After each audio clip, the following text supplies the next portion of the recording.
안녕하세요. 눈물의 여왕 리뷰 시간입니다. 와, 재벌이 이렇게도 망할 수 있구나 싶은데요.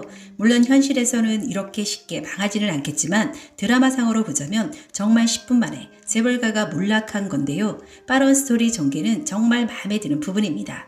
쫄딱 망한 킨즈가 앞으로 어떻게 될까요? 사상 초유의 오너 가족이 모두 물러난 사건인데요. 킨즈가 식구들을 취재하기 위해 기자들은 혈안이 되어서 그들을 찾아 다니고 있습니다. 더 이상 그들이 안전하게 있을 곳은 없는 듯합니다. 이런 급박한 상황에서 백현우가 조심스럽게 제안을 하는데요. 저희 부모님이 계시는 용두리로 가는 건 어떠냐고. 내키지는 않지만 더 이상 물러날 곳이 없는 킨즈가 식구들입니다. 결국 기자들의 눈을 피해 킨즈가 식구들은 용두리로 향합니다. 현우네 가족들은 이게 뭔 일이야 하며 기함을 할 텐데요. 더구나 혜인과 현우는 현재 이혼까지 한 상태이기 때문에 사실은 남남입니다. 하지만 이미 엎질러진 물, 더 이상 갈 곳이 없는 그들을 내보낼 수는 없는 상황입니다. 전혀 다른 삶을 살아온 용두리 가족들과 킨즈가 식구들이 잘 지낼 수 있을까 많은 걱정이 됩니다.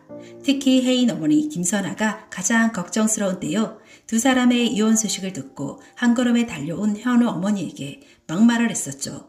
위자료 더 받겠다고 질척대지 말고 깔끔하게 정리하라고, 현우도 회사를 그만두게 하라고 말이죠.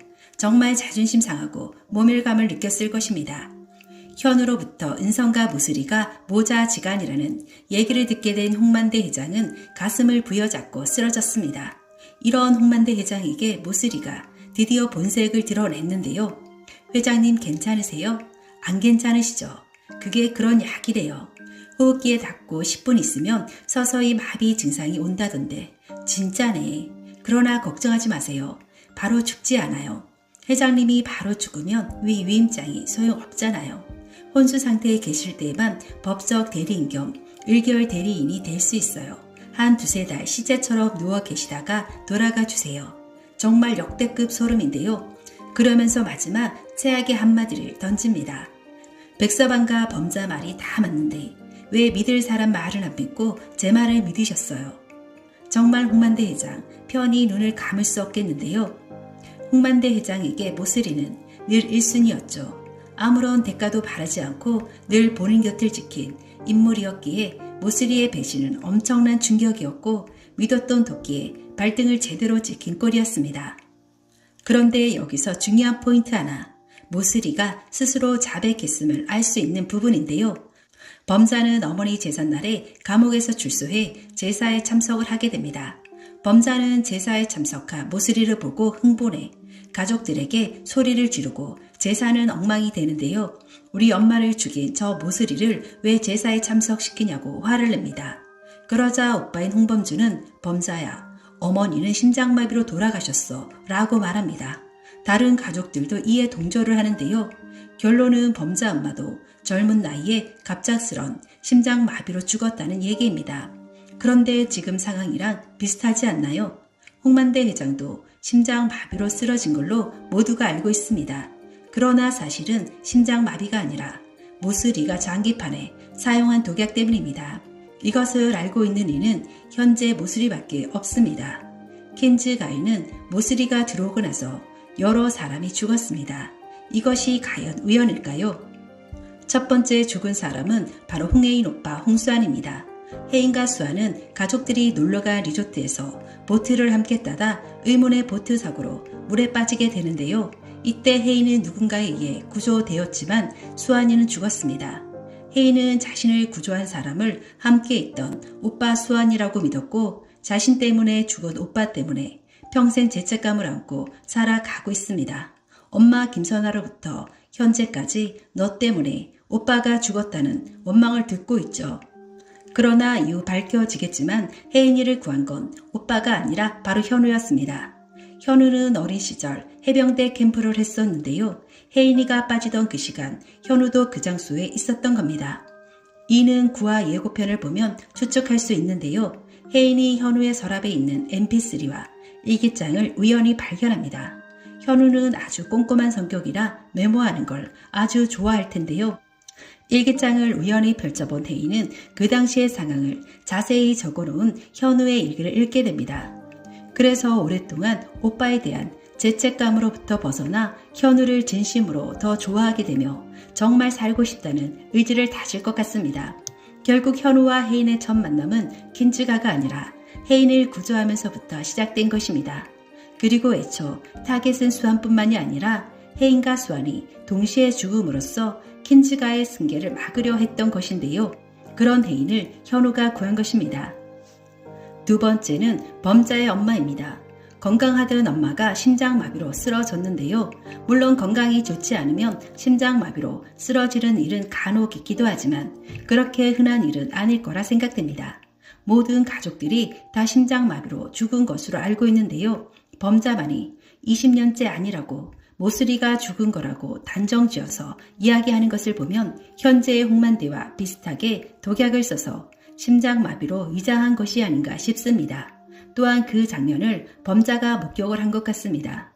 그러나 물증이 없다 보니 아무리 소리쳐도 누구 하나 자기 말을 믿어주지 않으니 답답하고 미칠 노릇이었을 텐데요. 현재 다혈질로 나오는 범자의 감정에도 이런 것이 한몫하는 것이 아닌가 싶습니다. 모슬이는 끊임없이 킨즈가의 승계에 방해가 되는 인물들을 죽이려 했는데요. 일전에 가족 모두 사냥을 하러 갔을 때 혜인의 멧돼지 습격 사건도 결국 혜인을 타겟으로 한 다혜와 모슬이가 꾸민 일이었습니다. 이때도 혜인을 구해주는군 현우였습니다. 이쯤 되면 혜인이 한 말처럼 현우는 정말 혜인이를 위해 태어난 사람 같습니다. 홍만대 회장의 큰아들 홍범석은 죽이지는 않았지만 결국 아버지로부터 갈라놓았는데요. 모슬이가 홍범석에게 누명을 씌웠고 홍범석은 아버지인 홍만대 회장이 자신에게 뒤집어 씌운 것이라고 생각해 아버지를 검찰에 고발하게 되는데요. 이때 등 뒤에서 자신에게 칼을 꽂은 아들을 용서할 수 없다며 내쳐버립니다. 그러나 이 모든 것은 모슬이가 두 사람 사이를 갈라놓기 위해 짜놓은 계획에 홍만대와 홍범석이 노란한 꼴입니다. 혜인과 현우도 임신 사실을 알고 정말 기뻐하던 두 사람이었는데요. 그러나 얼마 지나지 않아 유산을 하고 말았죠. 그런데 이 유산도 자연 유산이 아니라 누군가에 의해 발생한 유산이 아닐까 싶습니다. 일전에 홍혜인의 방 쓰레기를 치우던 도우미가 쓰레기에서 나온 약봉투 사진을 찍어 은성한 데 보내는 장면이 있었습니다. 평소에도 사이가 좋은 혜인과 현우 두 사람을 출산으로 더욱 단단해지는 것을 그냥 두고 볼 수 없다고 판단했을 것 같습니다. 또 손주가 태어나게 되면 홍만대 회장의 태도가 어떻게 변할지 알 수 없기에 출산을 방해한 것이 아닐까 추측됩니다.